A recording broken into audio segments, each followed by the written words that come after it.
அதிமுகவின் இரு அணிகளும் இணைந்தாலும் வருகிற உள்ளாட்சி தேர்தலும் அடுத்து வரும் சட்டப்பேரவை தேர்தலும் அந்த கட்சிக்கு சாதகமாக இருக்காது என்று ஆயுத எழுத்து நிகழ்ச்சியில் பங்கேற்ற சாமானியர் விஜயவர்மன் தெரிவித்துள்ளார்.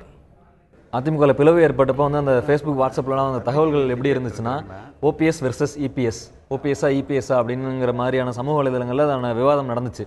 அப்படி நடந்துட்டு இருக்கும்போது பெரும்பாலான சப்போர்ட் யாருக்கு வந்துச்சு அப்படின்னா ஓபிஎஸ் அவர்களுக்கு வந்துச்சு. ஏன் அப்படின்னா அவர் சசிகலா குடும்பத்திலேருந்து விலகி இருக்காரு அப்படிங்கிறதுக்காக ஓபிஎஸ்க்கு வந்துச்சு. இப்போ இந்த சூழ்நிலையில் பார்க்கும்போது இபிஎஸும் அவங்களிருந்து விலகி வந்தனால ஒருவேளை எடப்பாடி பழனிசாமிக்கு மக்களோட ஆதரவு திரும்பும் அப்படிங்கிறது ஒரு கண்ணோட்டம்.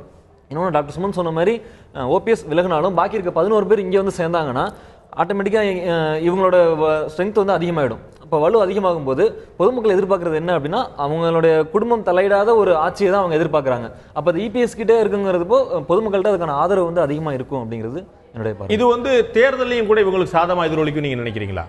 தேர்தலில் எந்த அளவுக்கு சாதகமாக இருக்குன்னு சொல்ல முடியாது. ஏன் அப்படின்னா உங்களுக்கு 2 மாசத்துல உள்ளாட்சி தேர்தல் வந்தாகணும். அப்போ இவங்க ஒருமித்த கட்சியா இருந்து சசிகலா குடும்பம் இல்லாம இவங்க அதிமுக தேர்தல் எதிர்கொள்றது அப்படின்னு ஆச்சுன்னா இவங்களுக்கு அந்த சப்போர்ட் கிடைக்கக்கூடிய வாய்ப்பு இருக்கு நினைக்கிறீங்களா? மக்களுடைய ஆதரவுங்கிறது அப்படிதான் நீங்க பார்க்க முடியும். இல்ல, அதற்கான வாய்ப்புகள் கம்மி. ஏன் அப்படின்னா இந்த 2 மாசத்துக்குள்ளே நிறைய குளறுபடிகள் நடந்திருக்கு கட்சிக்குள்ள.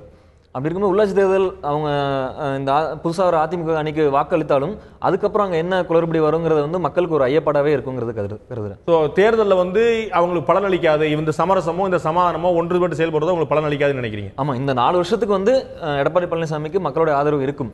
அதற்கப்புறம் அது ஒரு கேள்விக்குறி தான்.